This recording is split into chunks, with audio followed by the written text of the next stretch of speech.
Hi, എല്ലാവർക്കും സലു കിച്ചണിലേക്ക് സ്വാഗതം. ഇന്ന് ഞാനിവിടെ ഉണ്ടാക്കാൻ പോകുന്നത് വളരെ സിമ്പിൾ ആയിട്ടുള്ള ഒരു ബിരിയാണിയാണ്. ഈ ബിരിയാണിയിൽ ഞാൻ സവോളയോ ഇഞ്ചി വെളുത്തുള്ളി പേസ്റ്റോ ഒന്നും ചേർക്കുന്നില്ല. അല്ലാതെ തന്നെ വളരെ ടേസ്റ്റി ആയിട്ടുള്ള ബിരിയാണി എങ്ങനെ തയ്യാറാക്കാം എന്നാണ് ഞാൻ ഇന്നിവിടെ നിങ്ങൾക്ക് കാണിച്ചു തരുന്നത്. അപ്പോൾ ഇത് എങ്ങനെയാണ് തയ്യാറാക്കുന്നത് നമുക്ക് നോക്കാം. ഒരു ബൗൾ എടുത്തിട്ട് ഇതിലേക്ക് ഞാൻ 3 കപ്പ് ബസ്മതി റൈസ് ഇട്ട് കൊടുക്കാണ്. ഇതിനി നന്നായിട്ട് വാഷ് ചെയ്ത് എടുത്തിട്ട് വരാം. ഈ അരി നല്ലതുപോലെ ഞാൻ വാഷ് ചെയ്തെടുത്തിട്ടുണ്ട്. ഇനി കുറച്ചധികം വെള്ളം ഒഴിച്ച് ഇത് അരമണിക്കൂർ കുതിരാനായിട്ട് വെക്കാം. അരമണിക്കൂർ കഴിഞ്ഞ ശേഷം നമ്മളിത് വേവിച്ചെടുക്കുന്നത്. ഈ ബിരിയാണിക്ക് വേണ്ടിയിട്ട് ഞാനിവിടെ 1/2 കിലോ ചിക്കൻ്റെ ബ്രസ്റ്റ് നന്നായിട്ട് വാഷ് ചെയ്ത് ഡ്രെയിൻ ചെയ്തെടുത്ത് വെച്ചിരിക്കുകയാണ്. ഇനി നമുക്കിത് മാരിനേറ്റ് ചെയ്തെടുക്കാം. മാരിനേറ്റ് ചെയ്യാൻ വേണ്ടിയിട്ട് ഒരു വലിയൊരു ബൗൾ എടുത്തിട്ട് ഇതിലേക്ക് ഞാനിവിടെ 1/2 കപ്പ് തൈര് ഇട്ട് കൊടുക്കുകയാണ്.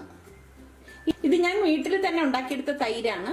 നിങ്ങൾ സലു കിച്ചൻ കേർഡ് എന്ന് പറഞ്ഞ് യൂട്യൂബിൽ സെർച്ച് ചെയ്ത് കഴിഞ്ഞാൽ അതിൽ ഞാൻ ഈ തൈര് ഉണ്ടാക്കുന്ന വീഡിയോ ഇട്ടിട്ടുണ്ട്. അത് നോക്കി നിങ്ങൾക്ക് ഉണ്ടാക്കിയെടുക്കാം.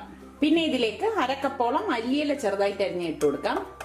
പിന്നെ ഇതിലേക്ക് 1/2 ടീസ്പൂണ് മഞ്ഞൾപ്പൊടിയും 1/2 ടീസ്പൂൺ ഗരം മസാല പൊടിയും 4-5 ഏലക്കായും 1 ടീസ്പൂൺ മുഴുവനെയുള്ള കുരുമുളകും 1 ടീസ്പൂൺ പെരിഞ്ജീരകം അതായത് ഫെനൽ സീഡും 2-3 ചെറിയ പീസ് പട്ടയും അതുപോലെ തന്നെ 4-5 ഗ്രാമ്പൂ 1/4 ടീസ്പൂൺ കുരുമുളക് പൊടിയും 2 പച്ചമുളക് വട്ടത്തിലരിഞ്ഞതും.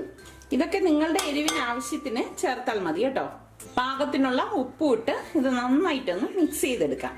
ഇത് മിക്സ് ചെയ്ത ശേഷം നമ്മൾ വാഷ് ചെയ്ത് ഡ്രെയിൻ ചെയ്ത് വെച്ചിരിക്കുന്ന ചിക്കൻ പീസസ് ഇതിലേക്ക് ഇട്ടിട്ട് മിക്സ് ചെയ്ത് കൊടുക്കണം.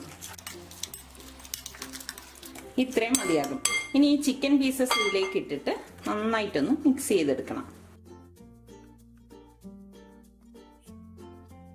ഇതെല്ലാം കൂട്ടിയിട്ട് നന്നായിട്ട് ഞാനിവിടെ മിക്സ് ചെയ്തെടുത്ത് വെച്ചിട്ടുണ്ട്. ഇനി ഈ മസാല പിടിക്കാൻ വേണ്ടിയിട്ട് ഞാനൊരു 15 മിനിറ്റ് മാറ്റി വെക്കാണ്. ഈ സമയം കൊണ്ട് നമുക്ക് റൈസ് തയ്യാറാക്കിയെടുക്കാം. ഇതിന്റെ മുകളിൽ ഡെക്കറേറ്റ് ചെയ്യേണ്ട സവാള ഫ്രൈ ചെയ്തെടുക്കാൻ വേണ്ടിയിട്ട് ഒരു ഇരുമ്പ് ചട്ടി അടുപ്പത്ത് വെച്ചിട്ട് ഇത് ഫ്രൈ ചെയ്തെടുക്കാൻ ആവശ്യത്തിനുള്ള ഓയിൽ ഒഴിച്ചു കൊടുക്കാം. എണ്ണ ഇവിടെ ചൂടായി വന്നിട്ടുണ്ട്. ഞാനിവിടെ 2 സവാളയാണ് സ്ലൈസ് ചെയ്തെടുത്ത് വെച്ചിരിക്കുന്നത്. സവാള കുറേശ്ശെ ഇതിലേക്ക് ഇട്ടിട്ട് ഫ്രൈ ചെയ്തെടുക്കാം. നല്ല ഗോൾഡൻ കളർ ആവുന്നവരെ ഇതൊന്ന് ഫ്രൈ ചെയ്തെടുക്കണം. ഇതിവിടെ റെഡി ആയിട്ടുണ്ട്. ഈ ഒരു സ്റ്റേജിൽ നമ്മളിത് എണ്ണയിൽ നിന്ന് മാറ്റണം. ഇത് നമ്മൾ പുറത്തേക്ക് എടുക്കുമ്പോൾ കുറച്ചുകൂടി ഒരു ക്രിസ്പിനെസ് വരും. ബാക്കിയിരിക്കുന്ന സവാള നമുക്ക് ഇതുപോലെ തന്നെ ഇട്ട് ഫ്രൈ ചെയ്തെടുക്കാം. നമ്മളിത് ഫ്രൈ ചെയ്തെടുത്തിട്ട് ഇതുപോലെ ഒന്ന് പ്ലേറ്റിൽ പരത്തി വേണം ഇട്ട് കൊടുക്കേണ്ടത് കേട്ടോ. ഇതുപോലെ ഇട്ട് കൊടുക്കണം. റൈസ് വേവിക്കാൻ വേണ്ടിയിട്ട് കുറച്ചധികം വെള്ളം ഒഴിച്ച് അത് നന്നായിട്ട് വെട്ടി തിളക്കുമ്പോഴേക്ക് പാകത്തിനുള്ള ഉപ്പിട്ട് കൊടുക്കാം. അതായത് ഈ റൈസിന് പാകത്തിനുള്ള ഉപ്പ് വേണം നമ്മൾ ഇതിലേക്ക് ചേർത്ത് കൊടുക്കേണ്ടത്. പിന്നെ ഇതിലേക്ക് ഞാനിവിടെ ഒരു 5 ഏലക്ക എടുത്തിട്ടുണ്ട്, അതിട്ട് കൊടുക്കാണ്. 1/4 ടീസ്പൂൺ പെരിഞ്ജീരകം അതായത് fennel seed, 1/4 teaspoon black pepper അതായത് മുഴുവനെയുള്ള കുരുമുളകാണ് ഞാനിവിടെ എടുത്തിരിക്കുന്നത്. 2-3 പട്ട, 3-4 ഗ്രാമ്പൂ, 2-3 ബേ ലീഫ്.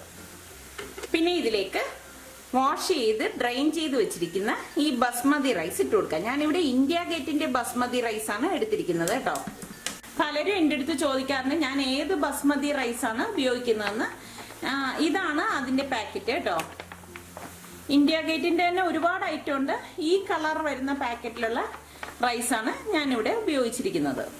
ഞാൻ ഈ റൈസ് ചേർത്തിട്ട് ഹൈ ഫ്ലെയിമിൽ ഇട്ടിട്ട് തന്നെയാണ് ഇത് വേവിച്ചെടുക്കുന്നത്. റൈസ് ചേർത്ത ശേഷം ഒരു 4 മിനിറ്റ് 5 മിനിറ്റ് ആവുമ്പോഴേക്ക് ഞാനിത് ഓഫ് ചെയ്യും. 5 മിനിറ്റിൽ കൂടുതൽ ഞാനിത് വെക്കത്തില്ല. ഓഫ് ചെയ്ത ശേഷം ഇത് ഡ്രെയിൻ ചെയ്തെടുക്കും. ഇതിനി ഡ്രെയിൻ ചെയ്തെടുക്കാം. ബിരിയാണി ഉണ്ടാക്കേണ്ട ഒരു പാൻ അടുപ്പത്ത് വെച്ചിട്ട് നമ്മൾ ഈ മാരിനേറ്റ് ചെയ്ത് വെച്ചിരിക്കുന്ന ചിക്കൻ പീസസ് ഇട്ട് കൊടുക്കാം. ഇതിലേക്ക് ഇനി 1 ടേബിൾ സ്പൂൺ ഓയിലും കൂടി ഒഴിച്ചു കൊടുക്കാം. ഇത്രയും മതിയാകും. നമ്മൾ ഇതിലേക്ക് സവോള വഴറ്റുകയോ ജിഞ്ചർ ഗാർലിക് പേസ്റ്റോ ഒന്നും ചേർക്കുന്നില്ല. ഇനി ഇത് അടച്ചു വെച്ച് ലോ ഫ്ലെയിമിലിട്ട് ഇതൊന്ന് വേവിച്ചെടുക്കാം. ഏകദേശം ഒരു 15-20 മിനിറ്റ് ആകുമ്പോൾ തന്നെ ഇത് വെന്ത് കിട്ടും. കാരണം ഇത് ബോൺലെസ് ചിക്കനാണ് ഞാനിവിടെ എടുത്തിരിക്കുന്നത്. അതുപോലെ വളരെ കുറച്ച് ക്വാണ്ടിറ്റി മാത്രമേ ഞാനിവിടെ എടുത്തിട്ടുള്ളൂ. ഇടയ്ക്കിടയ്ക്ക് ഇതിന്റെ അടപ്പൊന്ന് തുറന്ന് ഇതൊന്ന് ഇളക്കി കൊടുക്കണം. ഇതിവിടെ ഒരു 20 മിനിറ്റ് കഴിഞ്ഞിട്ടുണ്ട്. ഇനി ഇതിന്റെ അടപ്പൊന്ന് മാറ്റി നോക്കാം. ഞാൻ ഇടയ്ക്കിടയ്ക്ക് ഇത് ഇളക്കിക്കൊണ്ടാണ് ഇരുന്നത്.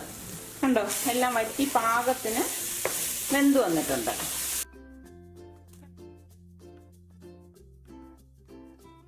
ഇനി നമ്മൾ ഇതിലേക്ക് 3 ടേബിൾ സ്പൂൺ തൈരും കൂടി ചേർത്ത് കൊടുക്കും. നമ്മൾ ഇതിലേക്ക് സവാളയോ ജിഞ്ചർ ഗാർലിക് പേസ്റ്റോ ലെമൺ ജ്യൂസോ ഒന്നും ചേർത്തിട്ടില്ല.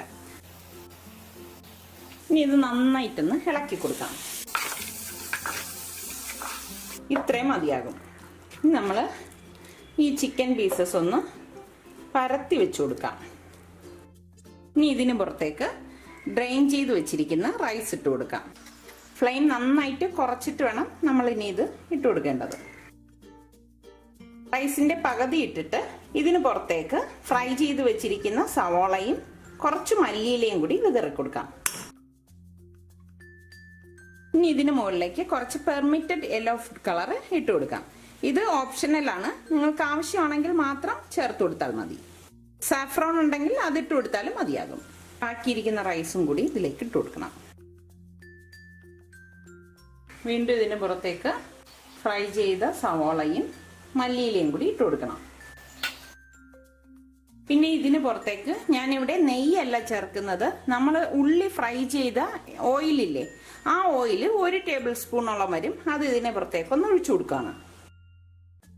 പിന്നെ കുറച്ച് യെല്ലോ പെർമിറ്റഡ് ഫുഡ് കളർ.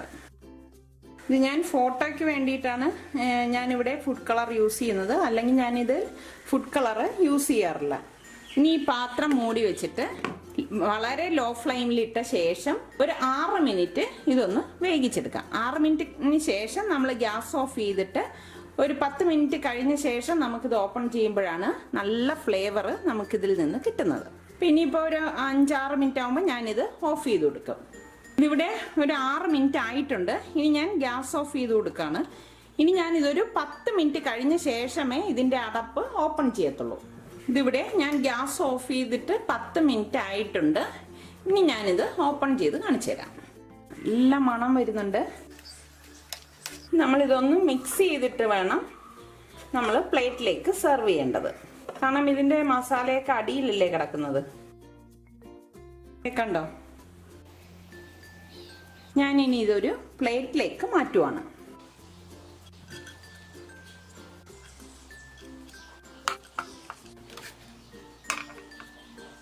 ഇനി ഇതിന് പുറത്തേക്ക് ഞാനിവിടെ കുറച്ച് മല്ലിയില ചെറുതായിട്ട് അരിഞ്ഞതും കുറച്ച് സവാള ഫ്രൈ ചെയ്തതും കൂടി ഇട്ട് കൊടുക്കുകയാണ്.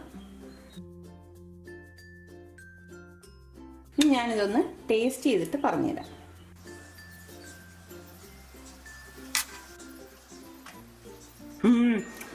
നല്ല സൂപ്പർ ടേസ്റ്റാണ്. ചിക്കൻ്റെയും ഈ ഫ്രൈ ചെയ്ത ഓണിയൻ്റെയും ഈ ചിക്കനിലുള്ള ആ തൈരിൻ്റെ മസാലയുടെയൊക്കെ ടേസ്റ്റ് വന്നിട്ട് നല്ല ഒരു ടേസ്റ്റാണ് കേട്ടോ. അപ്പോൾ നിങ്ങൾ എല്ലാവരും ഇതൊന്ന് ട്രൈ ചെയ്ത് നോക്കണം.